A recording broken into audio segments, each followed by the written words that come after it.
Queridos, e para a meditação da palavra do Senhor nesta noite, eu convido os irmãos a abrirem suas Bíblias, primeira epístola de Paulo aos Tessalonicenses, e eu lerei do versículo de número 1 ao versículo de número 10. Os irmãos que estão em casa, estejam abrindo a sua Bíblia, esteja participando do culto. Como eu disse hoje pela manhã, participe do culto desta noite, lendo a palavra, abrindo a palavra do Senhor, a sua família toda aí reunida, juntos, para bendizermos assim ao nome do Senhor e cultuarmos ao nome do nosso Deus.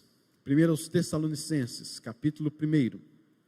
Paulo, Silvano, que é o mesmo Silas, e Timóteo, a igreja dos Tessalonicenses, em Deus Pai e no Senhor Jesus Cristo, graça e paz a vós outros. Damos sempre graças a Deus por todos vós, mencionando-vos em nossas orações, e sem cessar, recordando-nos diante de nosso Deus e Pai, da operosidade da vossa fé, da abnegação do vosso amor e da firmeza da vossa esperança em nosso Senhor Jesus Cristo, reconhecendo, irmãos amados de Deus, a vossa eleição, porque o nosso evangelho não chegou até vós, tão somente em palavra, mas sobretudo em poder, no Espírito Santo e em plena convicção, assim como sabeis ter sido o nosso procedimento entre vós e por amor de vós. Com efeito, vos tornastes imitadores nossos e do Senhor, tendo recebido a palavra, posto que em meio de muita tribulação, com alegria do Espírito Santo, de sorte que vos tornastes um modelo para todos os crentes na Macedônia e na Acaia. Porque de vós repercutiu a palavra do Senhor, não só na Macedônia e Acaia, mas também por toda parte se divulgou a vossa fé para com Deus, a tal ponto de não termos necessidade de acrescentar coisa alguma. Pois eles mesmos, no tocante a nós, proclamam que repercussão teve o nosso ingresso no vosso meio, e como, deixando os ídolos, vos convertestes a Deus, para servirdes o Deus vivo e verdadeiro, e para aguardardes dos céus o seu Filho, a quem ele ressuscitou dentre os mortos, Jesus, que nos livra da ira vindoura. Pai Celeste, fale aos nossos corações, trabalhe conosco, diante, ó Deus, de toda esta crise, este caos, esta pandemia, estas situações que estamos vivendo. Trate conosco, alimenta-nos com a Tua palavra, dá-nos cada vez mais a esperança no Senhor, fale por meio da Tua palavra. Use a mim, Deus, o Teu servo, para que possa ser usado pelo Senhor, e possa, Deus, falar aquilo que o Senhor tem designado para que o Seu povo se alimente, se edifique, se fortaleça, e tenha esperança em Ti. Nós louvamos o Teu nome, em nome de Jesus. Amém, Senhor. Meus irmãos, os crentes de Tessalônica, irmãos amados, irmãos que entenderam segundo o Evangelho a palavra de Deus, irmãos que entenderam segundo o Evangelho a graça, a misericórdia do Senhor, a fé em Cristo Jesus, a santificação, a justificação, o arrependimento, a regeneração, o novo nascimento. Este povo verdadeiramente se converteu. Tessalônica, uma cidade extremamente idólatra, uma província romana, de cultura grega, e aqui, queridos, nós vamos ver como que estes homens, como que estas mulheres da cidade de Tessalônica se converteram. Paulo chegou nesta cidade juntamente com Silas, Timóteo e possivelmente o próprio Lucas, e eles chegaram nesta cidade porque saíram correndo da cidade de Filipos. Paulo, na sua segunda viagem, com o objetivo de visitar as igrejas da sua primeira viagem, ele recebeu uma visão que era para ele ir para a Macedônia. E ao chegar na Macedônia, ele visitou Filipos e agora ele então chega em Tessalônica. Ele fica ali, queridos, um tempo nesta cidade para pregar o Evangelho. A palavra do Senhor nos fala em Atos 17 que ele ficou ali pelo menos 3 sábados arrazoando nas sinagogas. Não significa, portanto, que ele ficou apenas 3 sábados em Tessalônica. Possivelmente tenha ficado mais. Inclusive os próprios filipenses lhe enviaram pelo menos 2 vezes ofertas, uma cesta básica, alimentos. para que ele pudesse se sustentar ali em Tessalônica. Então perceba que ele ficou um tempo a mais, mas durante 3 sábados ele esteve ali com aqueles amados de Tessalônica. Mas ainda não havia nenhum convertido. A pregação do apóstolo Paulo na sinagoga dos judeus tinha como tema, tinha como conteúdo, essência, a necessidade da morte de Jesus e a sua ressurreição. Lá em Atos 17 nos fala sobre a pregação do apóstolo Paulo em Tessalônica. Ele pregou sobre o sofrimento, a dor de Cristo na sua morte e a sua ressurreição. Diante da pregação de Paulo nesses 3 sábados, alguns gregos se converteram ao Senhor. Algumas mulheres distintas também se entregaram a Cristo Jesus.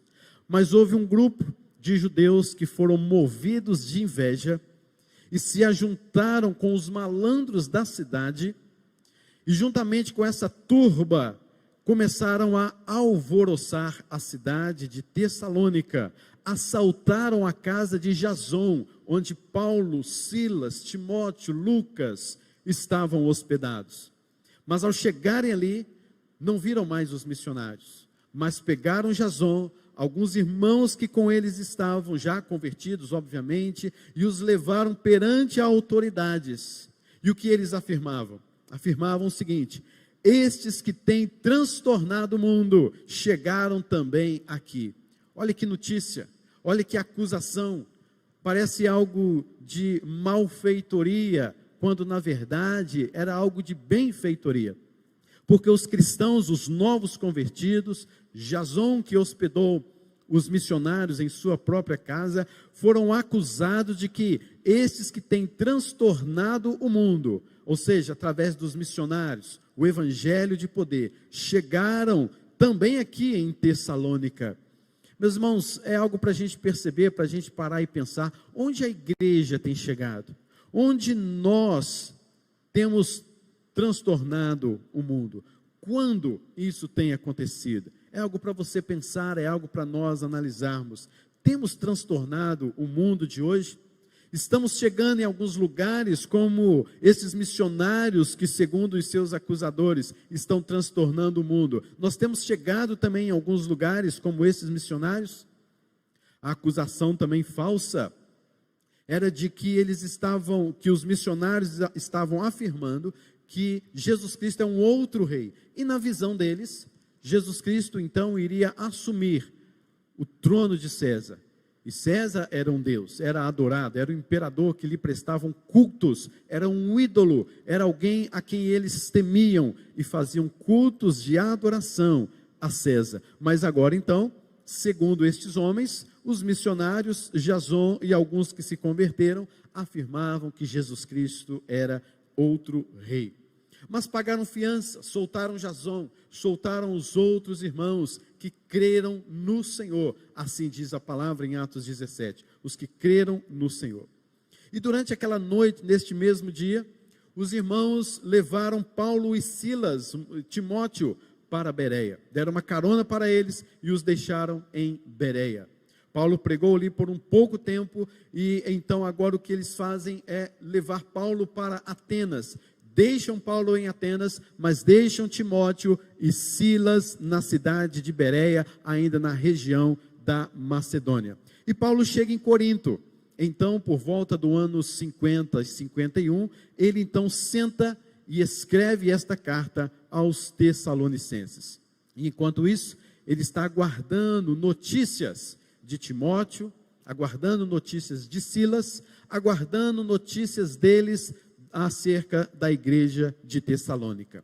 E enquanto isso, Paulo prega em Atenas, Paulo chega em Corinto, e é em Corinto que ele escreve esta carta aos Tessalonicenses por volta do ano 50. Inclusive, é a segunda carta escrita pelo apóstolo Paulo, a segunda carta escrita de todo o Novo Testamento. A primeira, Gálatas, a segunda carta de todo o Novo Testamento é carta aos Tessalonicenses. Meus irmãos, mas quando olhamos para o versículo de número 3, que é o versículo que eu quero enfatizar aqui nesta noite, Paulo dá graças ao Senhor e diz que está mencionando aquela igreja em todas as suas orações, e que Paulo recorda, Paulo tem boas lembranças daqueles irmãos, algo marcou a vida do apóstolo Paulo, porque ele recorda de algumas coisas sem cessar, sempre, a todo instante. Paulo está assim lembrando, vem na mente de Paulo, em todas as suas orações, acerca de algo que ficou marcado em seu coração quanto à igreja de Tessalônica. E o que é que ficou marcado no coração de Paulo acerca da igreja de Tessalônica? Diz o apóstolo Paulo, versículo 3, recordando-nos diante do nosso Deus e Pai, da operosidade da vossa fé, da abnegação do vosso amor e da firmeza da vossa esperança em nosso Senhor Jesus Cristo. Então Paulo, queridos, está dando graças a Deus por isso, e sem cessar nesta ação de graças, nessas orações, Paulo lembra da fé daqueles irmãos, Paulo lembra do amor daqueles irmãos, Paulo se lembra da esperança daqueles irmãos.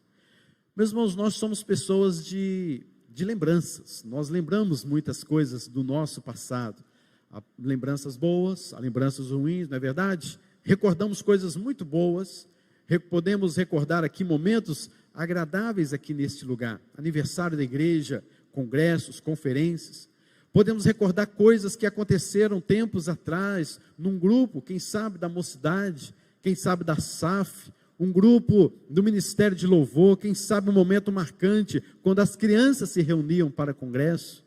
Recordamos tantas coisas da nossa vida em particular. Recordações são de fato coisas muito importantes. E quando recordamos, quando paramos para pensar e para recordar, nós precisamos de recordar aquilo que de fato nos marcou. Algo nos marcou, por isso nós recordamos. E Paulo está dizendo isso aqui. Algo marcou tanto a vida do apóstolo Paulo, em detrimento daquela igreja, que Paulo faz questão de, sem cessar, recordar destas marcas que ficaram em seu coração. O que tem marcado efetivamente a vida da nossa igreja, a vida da sua igreja? O que você leva de recordação? O que você tem recordado da sua igreja? Nesta época em que agora fechamos os templos, nesta época em que estamos vivendo este caos, esta pandemia, e você olha para a sua igreja, querido, o que de fato está marcando para você no seu coração? O que de fato você recorda da sua igreja nesses momentos que estamos passando? Será que são simplesmente os eventos da igreja? Será que são simplesmente o estilo de programação da igreja? Será, queridos, que era o louvor animado? Será que era, querido, o pregador que o fazia rir ou o fazia chorar? Que tocava nas suas emoções? O que marcou e o que marca, o que tem marcado o seu coração em relação à sua igreja? Quando você lembra da sua igreja, quando você lembra da igreja presbiteriana 12 de agosto, que marca ela tem na sua vida? Queridos, é sobre isso que eu quero falar com os irmãos nesta noite. Sobre o agir de Deus, as marcas do agir de Deus na vida da sua igreja. As marcas do agir de Deus na vida da sua igreja. E quais são essas marcas então que Paulo recorda? Primeiro lugar, queridos, no versículo número 3, Paulo recorda diante da oração do Senhor, diante do momento de culto, Paulo recorda diante das suas orações, do seu momento de intimidade com Deus, ele recorda da operosidade da fé daqueles irmãos em primeiro lugar. Operosidade da fé. Meus irmãos, fé ao exercício da confiança de Cristo e em seu Evangelho. É isso que nós precisamos de entender, o que é o conceito de fé. É a fé salvadora, é a fé, queridos, que nós exercitamos por agora confiarmos em Deus, por sermos novas criaturas, por sermos lavados, redimidos, remidos no sangue do Cordeiro. Um dia Deus nos visitou, e quando Deus nos visitou, Ele nos redimiu, Ele nos arrancou, Ele nos demitiu do império das trevas, nos transportou para o reino do Filho do seu amor. Trata-se, querido, da confiança que parte da alma, e não apenas da confiança simplesmente de que eu tenho uma fé em Deus, eu creio em Deus, eu creio que Deus existe. Não é essa fé superficial, mas uma fé que vai lá na nossa alma, que é tocado pelo Espírito Santo de Deus, e Deus coloca em nós esta fé. A natureza desse tipo de fé é descrita em Hebreus 11, versículo de número 1. A fé é a certeza de coisas que se esperam, a convicção de fatos que se não veem. Toda fé, ela se inicia e ela é progressiva, ela é fruto do Espírito Santo de Deus. A fé, queridos, é dádiva de Deus, é graça de Deus na vida do cristão, na vida daquele que se converteu ao Senhor. Mas Paulo não está falando apenas da fé dos irmãos, esta fé que eles passaram a crer no momento em que o Evangelho foi exposto. Paulo dá uma característica a esta fé. Paulo coloca uma marca da fé que aqueles irmãos possuíam, e a marca da fé daqueles irmãos era operosa. Era uma fé operosa.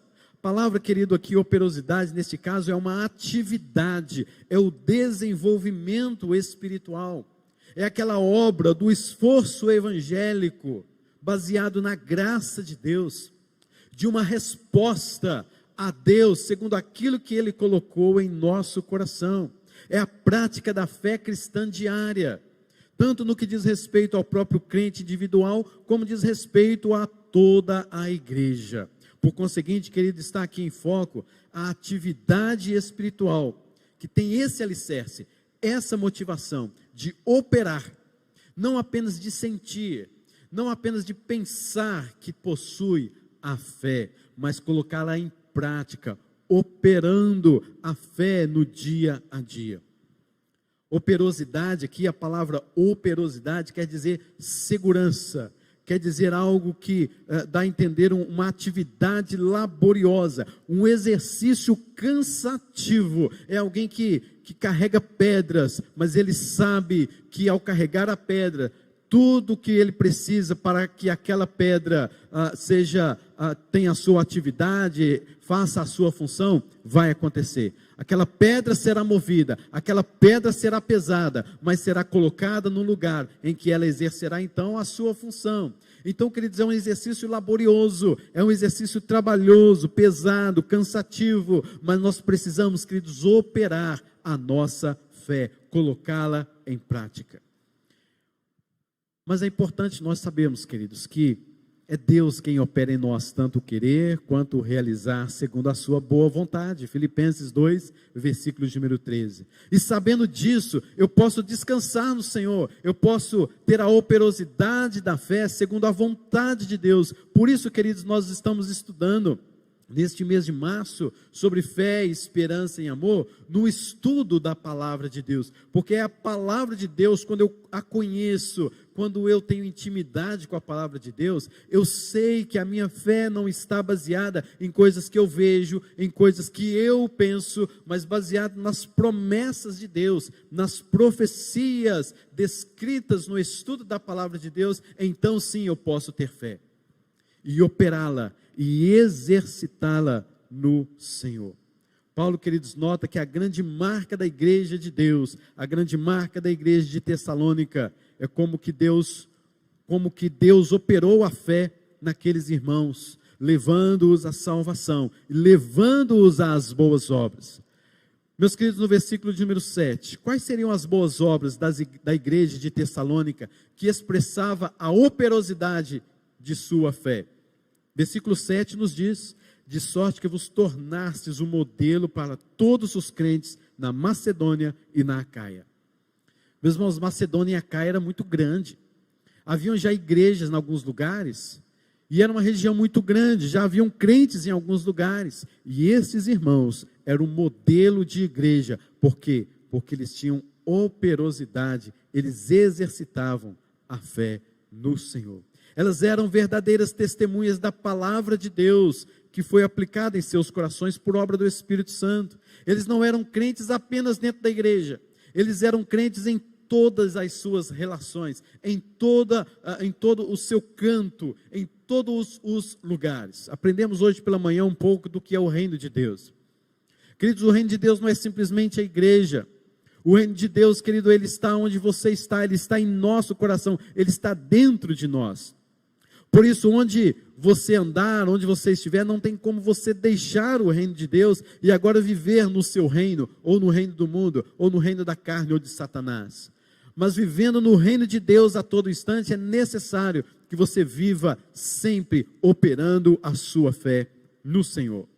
O versículo de número 9 também nos mostra algumas coisas que demonstram a operosidade da fé daqueles irmãos. Pois eles mesmos, os macedônios e os acaios, no tocante a nós, missionários, falam para nós, proclamam acerca da repercussão que teve o nosso ingresso no vosso meio. E como vocês, deixando os ídolos, vos convertestes a Deus para servirdes o Deus vivo e verdadeiro. Tessalônica é uma cidade extremamente idólatra que adorava o imperador. Agora, queridos, estes homens, estas mulheres, deixaram os ídolos, converteram-se a Deus e serviram ao Deus vivo e verdadeiro. A palavra servir aqui, queridos, no grego é liturgia.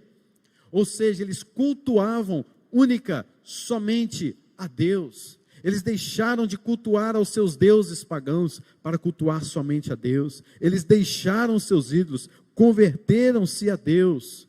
Isso são provas de uma fé operosa, transformadora no coração e na vida daqueles irmãos. Eles agora prezavam pelo culto ao Senhor.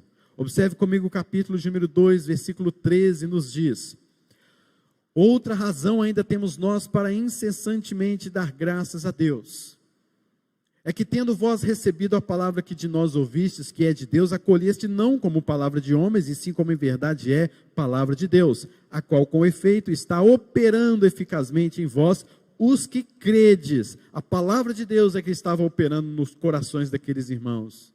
Olha só também no capítulo de número 3, versículo 6, quando Timóteo regressa, quando Silas regressa, e dá um relatório para Paulo acerca da fé daqueles irmãos. Paulo diz no versículo 6, agora porém, com o regresso de Timóteo, vindo do vosso meio, trazendo-vos boas notícias da vossa fé e do vosso amor, e ainda de que sempre guardais grata lembrança de nós, desejando muito ver-nos, como aliás também a nós, a vós outros. Paulo está dizendo que ele recebeu boas notícias acerca da fé. É interessante, queridos, porque Paulo, ele entendeu o seguinte, que a igreja está caminhando muito bem, se a fé daqueles irmãos estiverem indo bem. É a questão da fé. Como está a sua igreja? Está caminhando pela fé. Graças a Deus, então. São boas notícias. São essas notícias que nós damos, que nós podemos dar acerca da igreja. Como está a igreja, a sua igreja, no momento desta pandemia? Caminhando pela fé. Nós estamos ainda assim operando a nossa fé, fé no Senhor Jesus Cristo, não negamos o nome do Senhor, não abandonamos o Senhor, estamos firmes na rocha, estamos firmes, operando a nossa fé, por meio da graça do Senhor, porque aqueles irmãos ficaram em perseguição, você percebe isso na história, aqueles irmãos ficaram num fogo cruzado, porque se converteram ao Senhor, e Paulo foi embora, e o que Paulo poderia se imaginar? Poderia imaginar, queridos, que aqueles irmãos foram mortos, e ele está ansioso, Paulo está tremendamente ansioso em relação àqueles irmãos, e quando Timóteo chega e dá as boas notícias para ele, Paulo até mesmo fala no versículo de número 8, do capítulo 3, porque agora vivemos, se é que estáis firmados no Senhor. A fé era algo tão marcante daquela igreja, que era o meio de Paulo entender que aquela igreja caminhava bem. Muitas vezes, queridos, nós entendemos que uma igreja caminha bem quando ela está em uma grande ascensão, ou quando ela está, queridos, com um caixa muito grande. Então a igreja está caminhando bem, porque a tesouraria da igreja está lá em cima. A igreja está caminhando bem, porque nós temos aqui muitas e muitas pessoas, nós temos aqui várias e várias programações, nós temos vários e vários projetos. Não, queridos, a igreja vai bem quando a sua fé está firmada no Senhor, e nada do que aconteça neste mundo pode negar esta fé que está no coração dos irmãos, implantada pelo Evangelho, implantada pelo Espírito Santo de Deus. Mas tem uma segunda coisa que Paulo recorda daqueles irmãos e que também o marcou muito. O versículo de número 3 nos fala: a operosidade da vossa fé, a abnegação do vosso amor.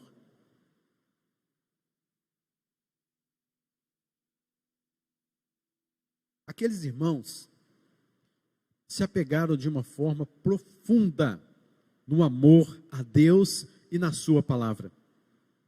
O que sustentava, queridos, a segurança daqueles irmãos era o amor. A palavra abnegação vem da palavra ergos, que significa segurança.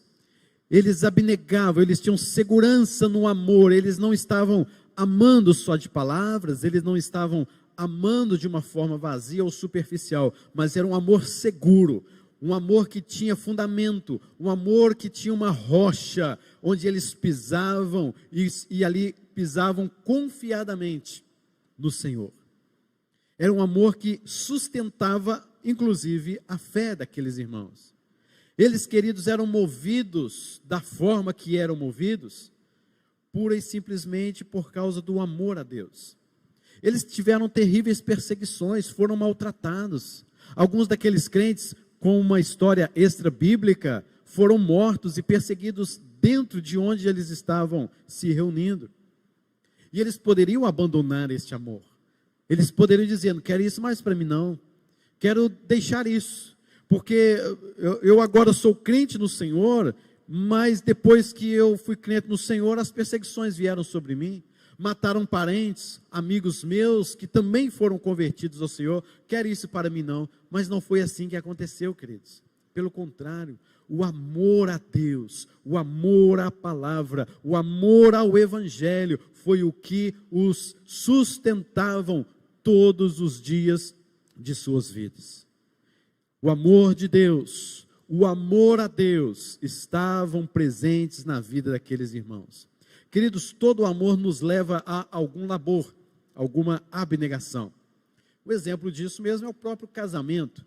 Quando você se casa com alguém, o amor entre um homem e uma mulher, há uma abnegação. Você tem que negar alguma coisa, você tem que ceder alguma coisa, mas você cede, você nega alguma coisa, sabendo que você está seguro de por quem você está amando verdadeiramente. Isso é prova de amor, é você negar a si mesmo, é você ceder, mas você sabe onde você está pisando, você sabe onde está colocando o seu pé. Quando amamos a Deus, querido, nosso amor de uma forma muito maior do que a forma de simplesmente um casamento, mas quando amamos a Deus, o nosso amor a Ele é tão evidente em nós, que nós estamos dispostos a sofrer por Ele, como aconteceu com esses amados irmãos. Observe comigo ainda o capítulo de número 2, versículo 14, que nos diz: tanto é assim, irmãos, que vos tornastes imitadores das igrejas de Deus existentes na Judéia em Cristo Jesus. Por quê? Porque vós também padecestes da parte dos vossos patrícios as mesmas coisas que eles, por sua vez, sofreram dos judeus. Paulo está dizendo assim: eu sei que vocês são crentes no Senhor, de fato houve uma conversão real em seus corações. Mas Paulo, como é que você sabe disso? Qual é a prova que você sabe disso? É por causa do amor que vocês têm por Deus, pelo seu reino. Porque lá na Judéia, os cristãos também foram perseguidos e padeceram e sofreram por Cristo. Agora, vocês também se tornaram imitadores nossos, imitadores das igrejas de Deus existentes na Judéia. Por quê? Porque vocês também estão padecendo, assim como eles padeceram por parte dos vossos patrícios. E foram as mesmas coisas. Queridos, algo importante está nesse texto. Uma das grandes marcas também da igreja do Senhor Jesus Cristo, queridos, é o sofrer por Cristo, é o padecer por Cristo. Paulo está dizendo que reconhece que aqueles irmãos eram convertidos, eram crentes, porque eles padeceram por causa do nome de Cristo Jesus. E assim, queridos, é a demonstração de amor, amor pela obra. Quanto você tem abnegado as coisas, negado as coisas da sua vida para servir ao Deus único, trino e perfeito. E essa era a oração por Paulo. de Paulo, capítulo número 3, versículos número 11 a 13, Paulo ora pelos Tessalonicenses,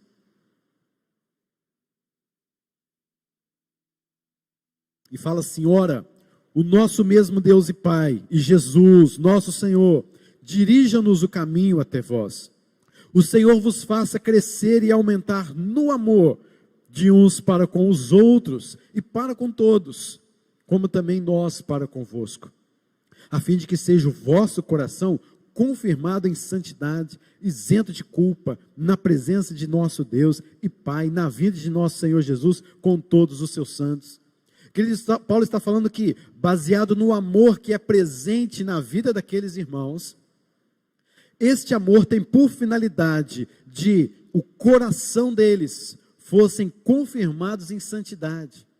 Queridos, se nós nos santificamos, é porque nós amamos a Deus, isento de culpa. Queridos, se nós amamos a Deus, Deus concede a nós a justificação. Nós não temos mais culpa diante de Deus, porque um dia Deus colocou o seu amor sobre nós. E isso, queridos, na presença de nosso Deus, até a vinda do nosso Senhor e Salvador, Cristo Jesus. A abnegação do amor, portanto, era um alvo que Paulo colocou como uma recordação marcante em sua vida, na vida dos Tessalonicenses. Queridos, quando nós olhamos para João, capítulo de número 17, o qual nós chamamos de a oração sacerdotal de Cristo. João 17, nos versículos 20 até 23, palavras do Senhor Jesus Cristo em sua oração diz: não rogo somente por estes, mas também por aqueles que vierem a crer em mim, por intermédio da sua palavra, a fim de que todos sejam um, e como és tu, ó Pai, em mim e eu em ti, também sejam eles em nós, para que o mundo creia que tu me enviaste. Eu lhes tenho transmitido a glória que me tens dado, para que sejam um como nós o somos, eu neles e tu em mim, a fim de que sejam aperfeiçoados na unidade, para que o mundo conheça que tu me enviaste e os amaste, como também amaste a mim. Meus irmãos, perceba que Paulo está tratando exatamente disso com a igreja de Tessalônica. Aperfeiçoamento na unidade, porque nesta perfeição da unidade, o mundo conhecerá que Jesus Cristo foi enviado, o mundo saberá, querido, que o amor de Deus está presente na igreja. Meus irmãos, uma igreja não é e não pode ser conhecida pelos eventos que ela tem, pela programação, pela agenda lotada que ela possui. Uma igreja não pode ser conhecida pelo seu pastor. Uma igreja não pode ser conhecida por nenhuma outra coisa, a não ser o amor abnegado que ela possui. Nenhum dom espiritual, por maior que seja, se reveste de qualquer significado, se for efetuado sem o acompanhamento do amor. A igreja pode ter os melhores dons. A igreja pode ter os melhores talentos reunidos num só lugar. Mas a igreja não deve ser reconhecida pelos dons e talentos que ela possui. A igreja deve ser reconhecida pelo amor a Deus que ela tem, pelo apego que ela tem para com a palavra, pelo apego, pelo amor que ela tem pelo evangelho de poder, que um dia nos alcançou e transformou a nossa vida, e fez de cada um de nós pecadores, um povo só, uma família só, um povo redimido, na presença do nosso Deus, e todo o autêntico amor que se manifesta a nós, vem em nós, chega em nós, é através do Espírito Santo de Deus. O amor é um dos aspectos, inclusive, do fruto do Espírito. Então, queridos, o que firma os nossos passos, o que nos mantém de pé, o que nos dá segurança em todas estas circunstâncias, é o amor derramado de Deus em nossos corações. E nós tenhamos este amor abnegado, redundando em glória e louvor ao nome dele, e assim somos reconhecidos no mundo, abrilhantando o reino de Deus aqui nesta terra. Mas há uma terceira marca que Paulo sempre recorda, sempre está se lembrando em relação aos irmãos de Tessalônica, que é a firmeza da vossa esperança.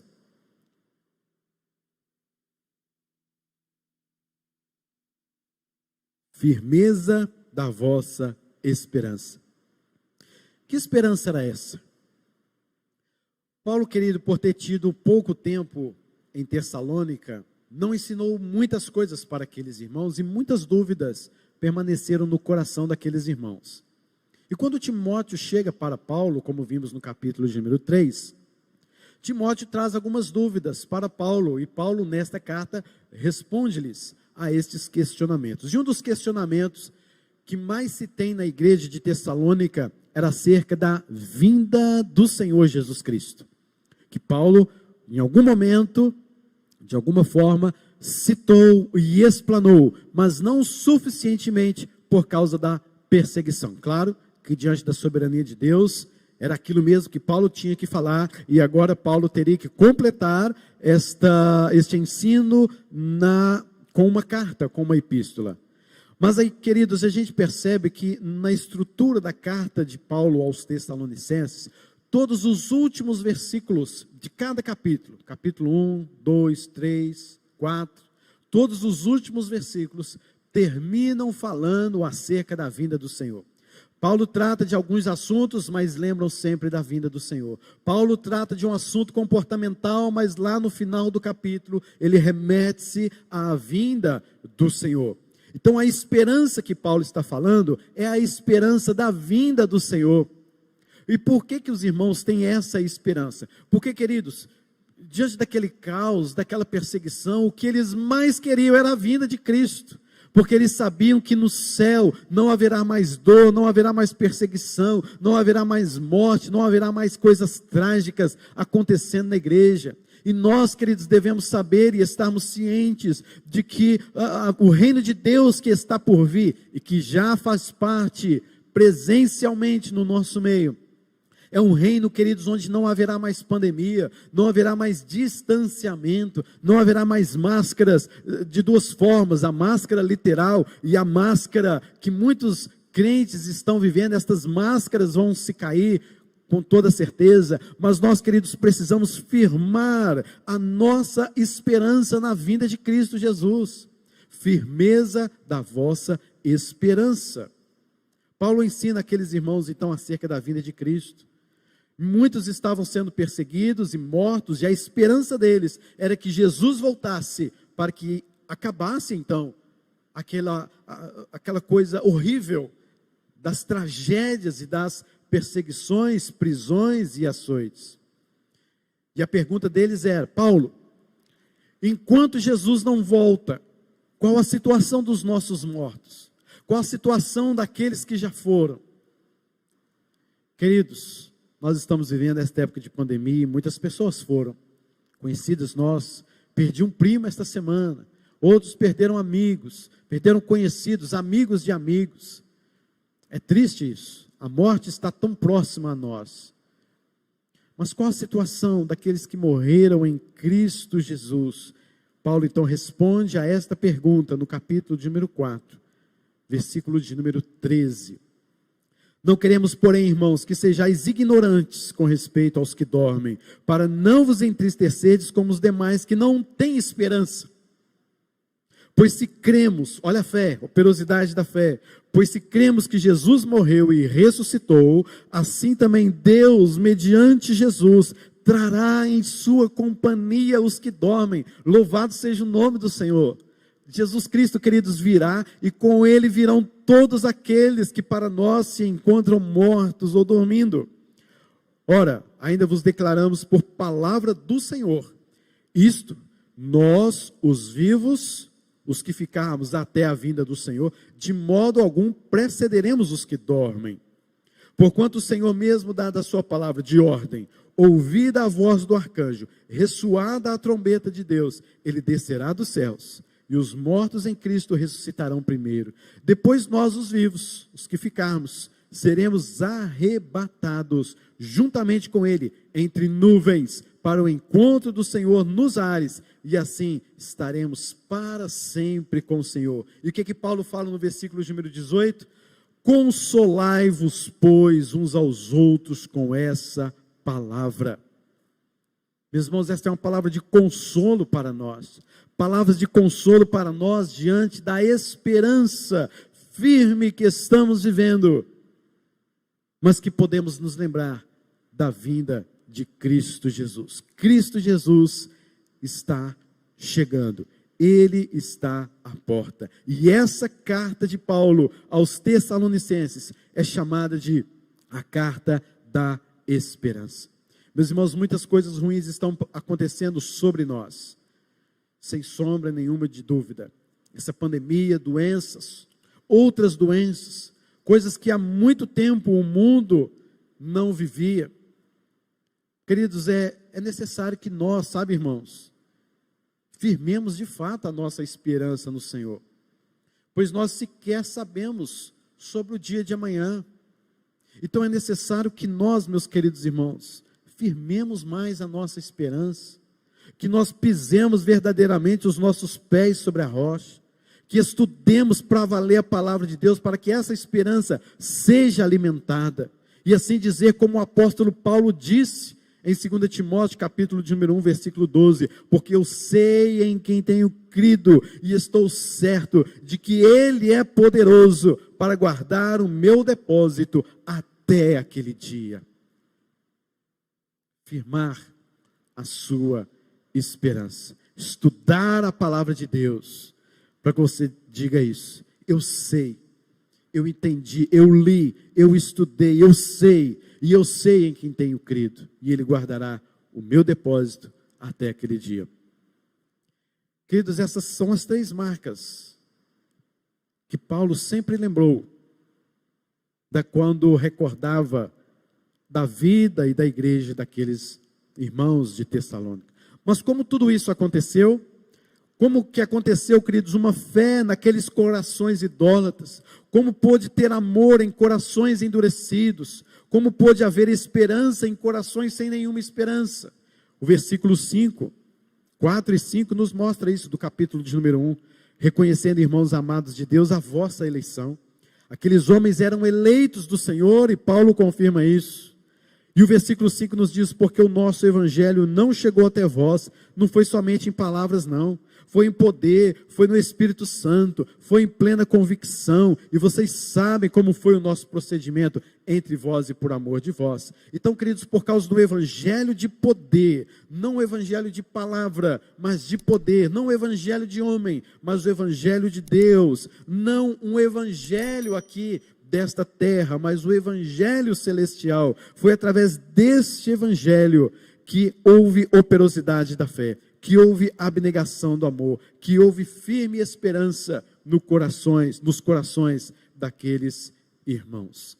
Fé, esperança e amor. Aqueles homens, aquela igreja, estudou toda esta carta do apóstolo Paulo para receber consolo. Nós, queridos, temos toda a palavra de Deus, de Gênesis a Apocalipse escrito. Tessalonicenses, esta carta foi a 2ª carta de todo o Novo Testamento. Hoje nós sabemos muito mais do que aqueles tessalonicenses poderiam saber. E há muitas pessoas que não estudam a palavra, há muitas pessoas desesperadas, há muitas pessoas que não operam a sua fé, há muitas pessoas que não têm o seu amor abnegado e não conhecem a Jesus de fato, nem têm intimidade com Ele, porque não estudam a palavra de Deus. Fé, esperança e amor é no estudo da palavra de Deus, é no estudo do evangelho de poder, do evangelho transformador, para que recebamos assim o consolo vindo do Senhor. Portanto, creia na palavra de Deus como de fato ela é. Desfrute uma vida de leitura da palavra. Desfrute de uma vida onde a sua fé, a sua esperança e o seu amor serão alimentados. Queridos, é necessário você orar, é necessário você ler a Bíblia. Parece que é falar a mesma coisa, parece que é chover no molhado, mas não, queridos, os cristãos têm que estar se despertando para estas realidades, orar ao Senhor, buscar a presença do Senhor, recordar grandes feitos que o Senhor tem feito na vida da igreja e na sua vida, e louvar ao Senhor, porque o Senhor a todo momento colocou fé em seu coração, amor e esperança. e é necessário diariamente vivermos assim.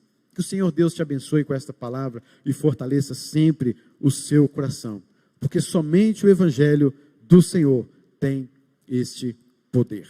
Quero orar por você neste instante, em nome de Jesus.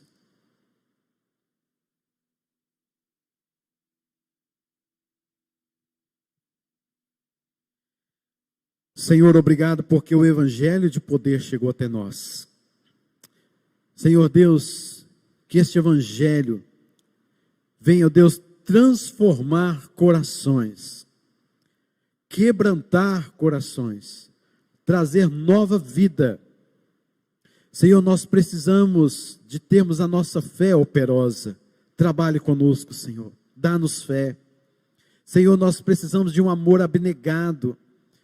Deus querido, multiplique o amor em nossos corações, em nossa igreja.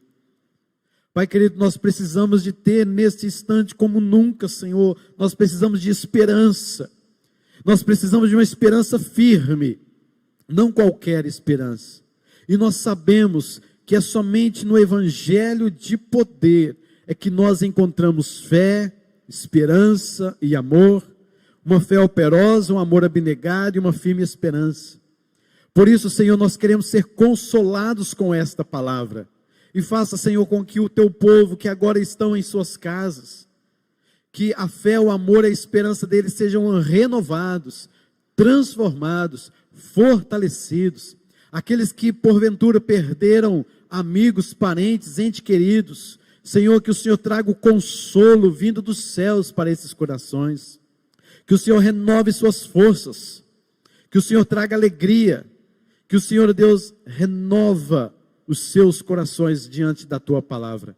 Abençoe o teu povo que se reúne nesta noite, para a honra e glória do teu nome. Fortalece a nossa fé, fortalece o nosso amor e esperança em ti. É a oração que fazemos no nome de Jesus. Amém, Senhor. Amém.